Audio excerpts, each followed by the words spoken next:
연방준비제도의 경기평가보고서인 베이지북에서는 관세 위협에 대한 우려가 확인됐습니다.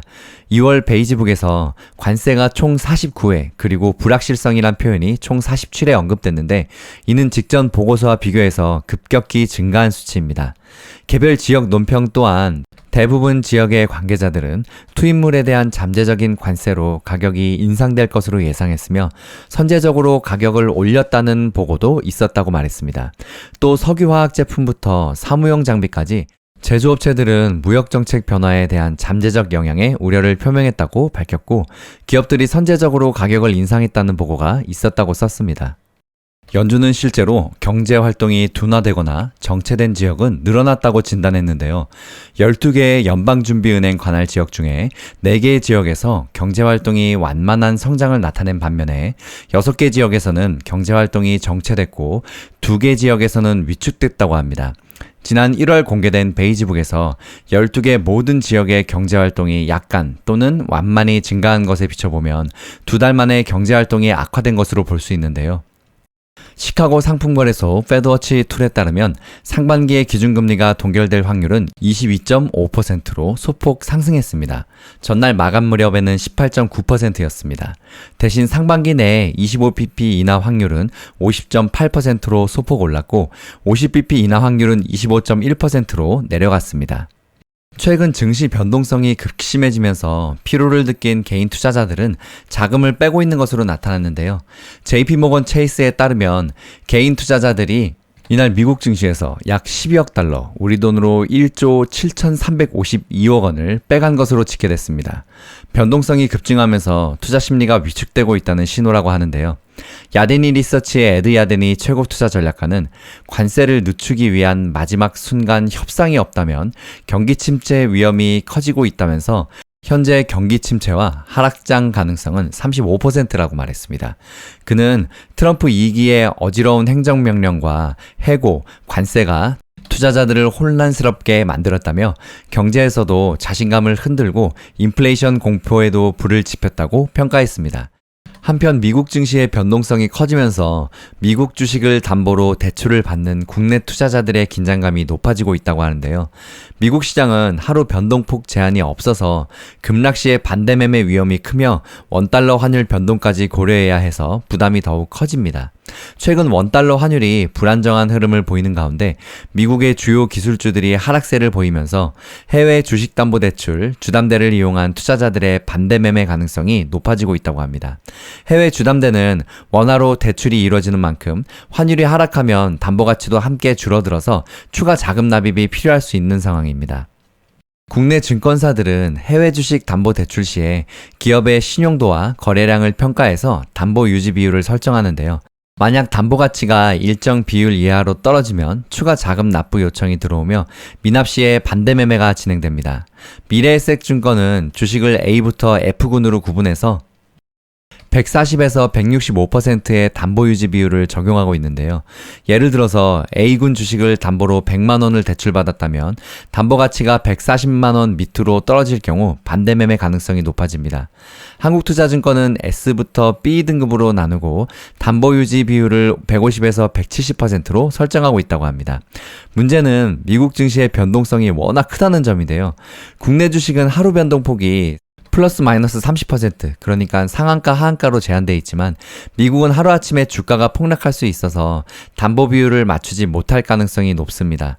또한 미국 시장은 한국 시장 기준으로 밤 11시 30분에 개장하기 때문에 주가 급락 시의 대응도 어려운 상황입니다. 여기에 최근 국내 서학개미들이 가장 많이 투자하고 있는 테슬라와 엔비디아 주가 하락에 대한 투자자들의 불안도 가중되고 있는데요. 최근 국내 투자자들이 이 두 종목이 하락세를 보이면서 반대 매매 우려가 커지고 있는 상황입니다.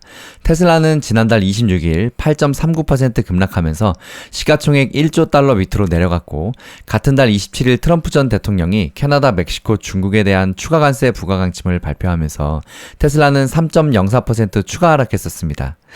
이달 4일에도 4.43% 하락하는 등 불안정한 흐름을 계속 이어가고 있습니다. 엔비디아, 마이크로소프트, 팔란티어 테크놀로지 등 국내 투자자들이 많이 매수한 종목들도 최근 한 달 동안 각각 7.08%, 5.97%, 16.73%나 하락했는데요.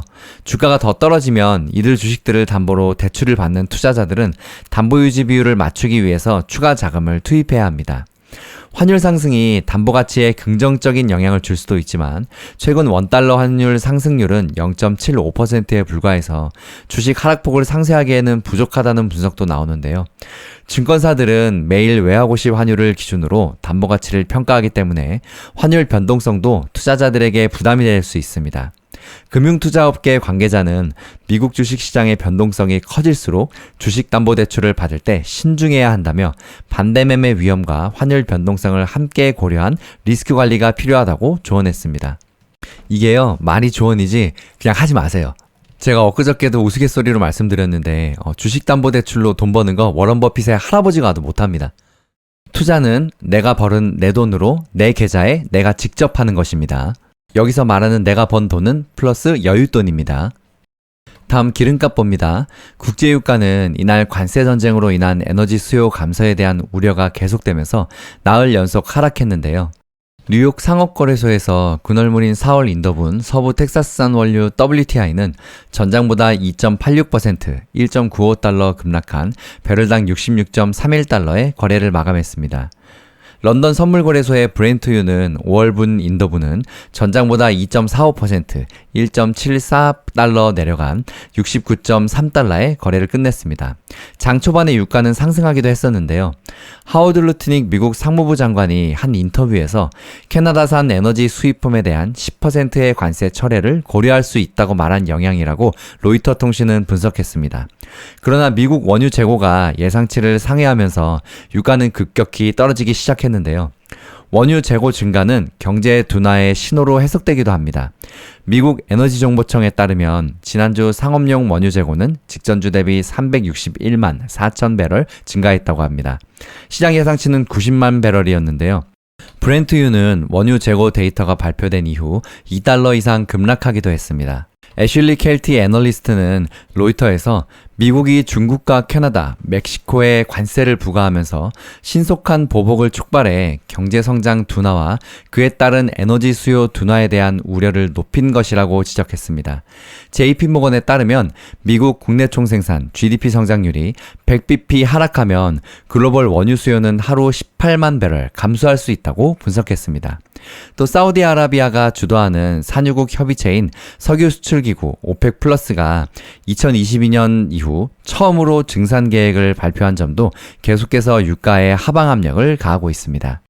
지오반니 스타우노보 USB 애널리스트는 다만 시장에서는 오펙 플러스가 결정에 약간 우려하고 있지만 이들은 시장이 감당할 수 있는 경우에만 공급을 늘리는 접근적인 반복을 하고 있다고 말했습니다.